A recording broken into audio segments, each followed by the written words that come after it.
To the B+, the president gave himself from Fox News analyst Karl Rove, who joins us now from Austin, Texas.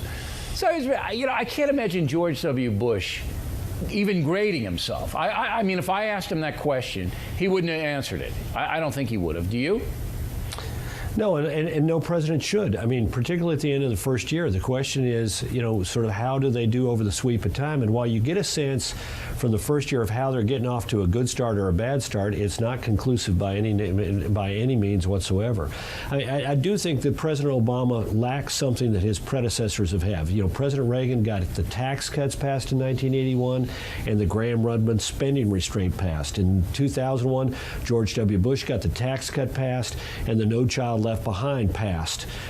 It's hard to point to anything that this president has done except maybe the stimulus bill, which was $787 billion to supposedly stimulate the economy, but less than $200 billion of it has been spent, and we'll spend more between 2011 and 2019 than we'll spend this year on stimulating the economy because of that bill. Well, I don't even know if we need to stimulate the economy anymore. I'd like to see all of this money troubled asset relief program, TARP, go back in and pay down the debt. I mean, come on. This is $12 trillion debt, and now the Senate, these pinheads are raising it to $14 trillion. I mean, look, the world's looking at us going like, we're not going to invest in this country. I mean, this is Las Vegas. Yeah. All right, but let's have you give... Go ahead. They've got to raise the debt limit because they're spending more money. Drunken sailors. But if you took this $700 billion that you really don't need anymore, I mean, the economy's coming out of it itself, and I do give Barack Obama some credit for that, by the way, for stabilizing things. I do. But we don't need to do it anymore. Yeah, you know what? I don't, and neither does he. Have you looked at the White House papers that they put out? They talk about the bank rescue package and say the Obama White House, only spent $5 billion of that money. The rest of it was spent by our predecessor. Now, we're making a profit on that money, but they're blaming the Bush administration for having spent the money, and they say they only spent $5 billion. If we did stabilize the economy because of the TARP program, they claim they only spent $5 billion of it. The rest of it was Bush. Therefore, but a lot of it is psychological.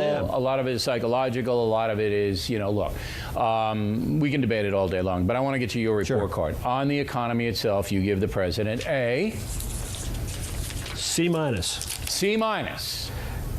Yeah, look, the stimulus bill was not stimulative. The American economy is strong enough; it's going to come out of recession. The question is, did these policies impede or speed up its recovery? I think they impeded its recovery. I don't think they sped it up. Okay. Afghanistan, you give him a... I give him a B minus. I think he did the right thing, but it took him too long, and he was too cute about it. Rather than saying, I agree with my commander's reaction, my commander's recommendation, he had to make his thing look different than the commander recommended. So he said, rather than the 40,000 that the commander asked for, I'm going to authorize 30, but I'm going to get 7 from NATO. And incidentally, I'm going to give Gates the ability to send 3 on his own. And incidentally, I sent a little bit more than I told you I would send earlier this year. So actually, we're going to end up with 43 rather than 40. But he had to look different in order to do it. Otherwise, yeah, I mean, he wanted to prove a point that he was in charge and that he was taking it very seriously. There was a lot of psyops involved there. Foreign policy overall, you give him a... I'd give him a C. Look, maybe even a C minus. What has he been able to achieve? We thought that he sort of led us to believe that his presence on the stage would change all these relationships. It hasn't changed the relationship with North Korea, hasn't changed the relationship with Iran, hasn't changed the relationship with Russia, hasn't changed the relationship with Europe. They're happy to have him around, but they don't seem to really respect him or fear him. Okay, but wouldn't you say that the world in general now likes the USA better than it did 2 years ago? That's not what matters. What matters is, do they respect us and do they follow us? And they don't do either one of those things as much as they should today, and they certainly aren't doing them as much as they did last year. Okay. You give him a failing grade in governing as he campaigned. Yeah, I give him, I'm sorting through my pieces of paper here, I give him a D minus. This is a guy who ran as a relentless centrist who said that he would control spending, reduce the deficit, that it was not red state, blue state, but the United States, that he would govern from the center, and he is governing from the very far left wing of his Democratic Party. And while I think he has set a good personal tone, in fact, I would give him an A minus in the sort of personal behavior. I mean, he has set a good example, he and his wife and family, as our our nation's first family. He's a little bit too prone to say I, and he's very much too prone to say, hey, it's not my responsibility, it's somebody else's. I thought today was a key example of that.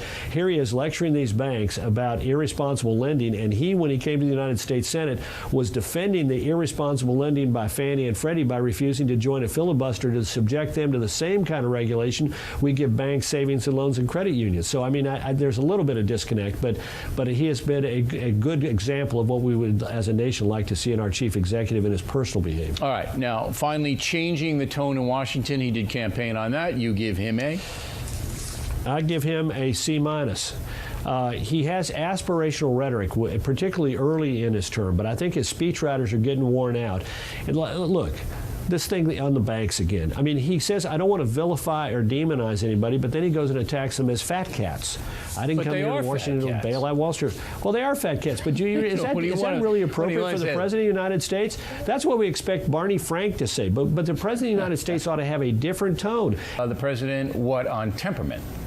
I'd give him an A, maybe even an A+. I think he has a superb temperament for the job. I think he has an extraordinarily appealing personality. I think those things are assets to a president, and because of that, assets to the country. Isn't he get a little testy, though? Did you forget about the war on Fox News so quickly, Brit? Well, look, I mean, still, that was not his most gracious thing, but he mostly kind of didn't get into that. And the other thing I'd say about it is that he does still continue to blame his predecessor for all that isn't going right or much that isn't going right. And there's something sort of unpresidential and graceless about that. But for all that, I think on balance he deserves. Well, you're more generous than I would. I'd give him a C+ on temperament. I think he's a guy who really takes it personally when you criticize his policies. Now, I take it personally when you personally attack me, and most people do. But policy is policy. The other thing is that I think he's a cocky guy. He given himself a B+. Can you imagine? I can't imagine George W. Bush doing that or Ronald Reagan. No, I don't. I think they're a little bit more reticent than that. But this president is not a man who suffers from any problems with self-esteem. I think we can agree on that. Okay. Now, when you give him an A or an A+ on temperament, the Obama haters are going to write you emails because every time I say something good about the president, I get bad mail from people who hate him. With a 45 or 46% strongly disapproving of his. That's a job approval rating, and that's related to temperament, but it's sort of. But are you surprised? We saw it with Bush. We saw the Bush haters. Are you surprised with the Obama haters?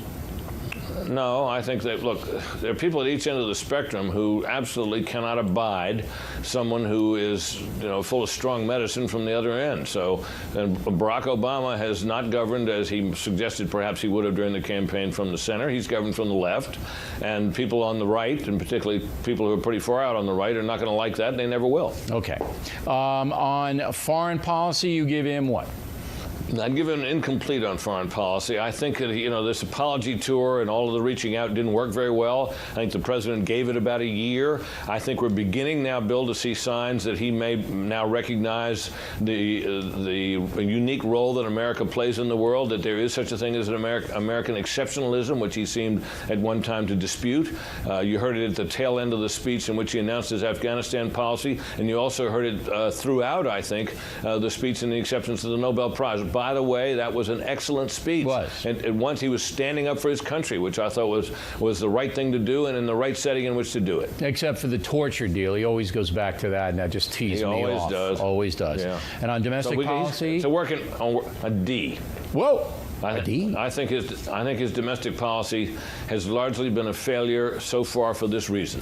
The principal issue confronting this president when he took office, the issue that I would argue elected him, is the condition of the U.S. economy. He takes a lot of credit, as you and Karl Rove were discussing, for ending the crisis, but I think that the banking crisis, I think that situation had largely stabilized by January 20th of this year, that work was mostly done. Certainly most of the money that got spent was spent by then to stabilize those banks. I think that job job was largely done.